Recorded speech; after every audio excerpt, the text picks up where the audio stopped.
In this Baldur's Gate character review, we're going to be exploring the Blackguard, the anti-paladin, a very interesting character class from the perspective of the narrative of the game. Now, of course, I'm not going to give away the exact story. I don't know where you are in your playthrough, but Blackguards are an interesting kit to play because the choices that you make in the game, in the narrative, in the story, they could be fun to kind of play that from a Blackguard perspective.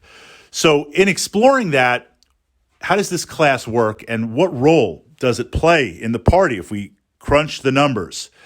So, of course, you're going to be able to wear armor. You're going to be able to utilize a variety of weapons.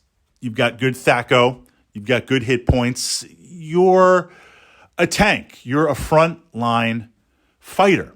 So from that perspective, you're going to be using gear in terms of armor and weapons. You're going to be utilizing potions and consumables. You're going to be looking to get some speed so you can be where you need to be in that moment. You can take some damage. You can dish out some damage. It is like the warrior type of classes to play. It is a more forgiving character class. You could take a couple of hits. You've got some bite. You've got some stability. But now as we move into the abilities, these are the opposite anti-abilities of the paladin. And what's interesting is being an evil type character class, embracing the evil, immune to the evil. There's a lot of monsters and encounters that you're going to face in BG that going up against a Blackguard, there's some pretty handy stuff. The clickies and the abilities of this character class have use throughout the entire game.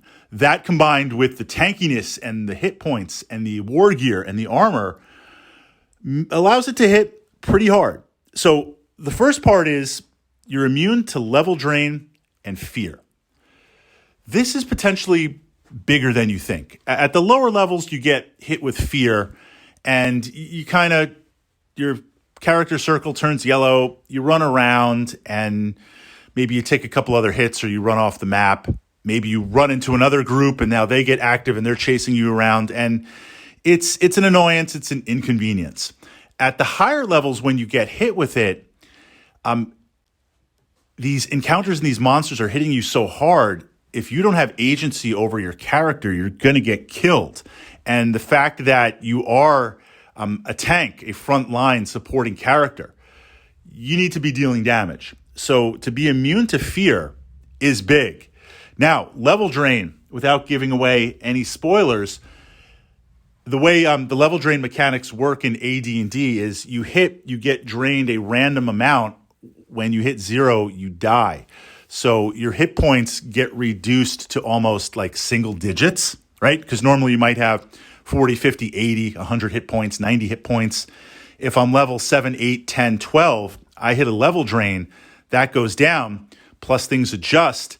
You can get killed very, very fast from that. And there are some big parts of the game where it's not like, well, Fritz, look, if I don't go to this one place, I won't get level drained. Like, no, you're going to have to actively go against it. This combination with being a frontline fighter is fantastic, right? Frontline fighters, actual fighters, paladins, berserkers, barbarians. A lot of these monsters and encounters that you're going to fight, you're base to base trying to hit them or trying to smash them or trying to cut them.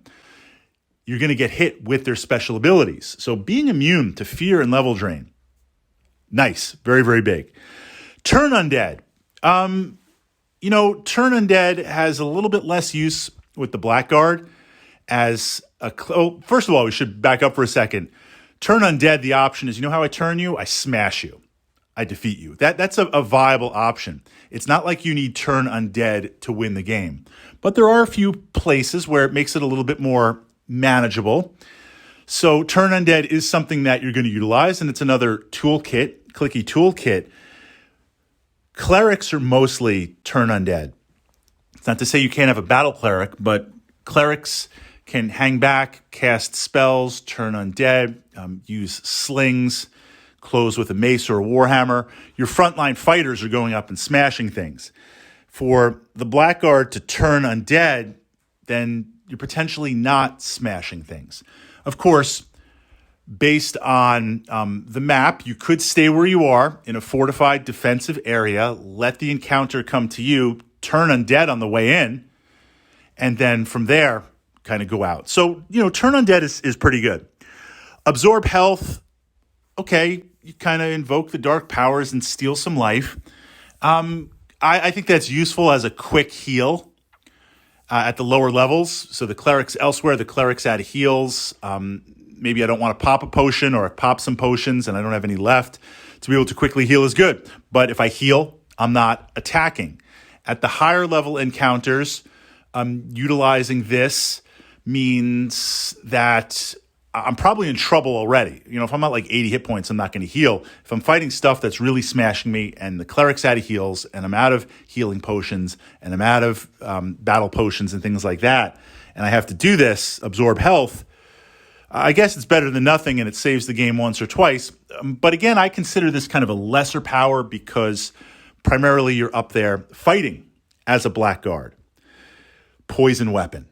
Now things are getting interesting. Assassin-like abilities, but much better THAC0 war gear, hit points, and everything. The ability to potentially poison a target and deal consistent damage, that can't be overlooked. And I say that can't be overlooked because you hit and do your primary damage. If it goes through with the poison, now there's secondary damage that goes on, and it's going to scale. While that's going on, next turn you hit with your primary weapon. It's like this cascading effect that chews things down very, very fast. There's also interrupts, and what that means is against magelings and other characters that are going to have those abilities, if you can get to them, it's not only about dealing damage, but causing the poison, causing the interrupt, that's huge too. So poison weapon as a buff, poison weapon as a way to deal more damage, poison weapon as a way to cause interrupts when stacking with your strength, when stacking with THAC0, when stacking with the pluses from your magic gear, when stacking with gauntlets and all this stuff, it is very, very effective. Aura of Despair, the debuff. I actually like this a lot. It takes away for a moment in terms of combat, but to have any type of debuffs, especially as you make your way through past BG1, it almost becomes mandatory. And a lot of the buffs are from a bard or mage's positive buffs or debuffing the mobs, whether they're trash mobs or kind of mini boss mobs or a boss mob, through curses and through other blights and throwing things like that. To have this ability, it's neat. It's effective. It's not a game changer, but again, it's another little stack. And what we're learning, or what you quickly want to learn in Baldur's Gate, is all these little pluses, all these little bonuses for you, or if you're going against monsters, all the little negatives that you throw against them. Sure, they can roll a 20, but they add up. The damage adds up. The bonuses add up. The penalties, if you're on that side throwing it on the encounters, add up. Very, very important. Very, very potent. A really fun character class to play. A really powerful, strong character class to play. And again, looping back to that narrative, it's one of those character classes that you can kind of filter through the choices. I have to choose my words carefully because I don't want to give away any spoilers. Filter through the choices of the game from the perspective of a Blackguard. Are you evil for evil's sake? Are you evil fighting evil? Are you evil about to be redeemed through the choices that you make?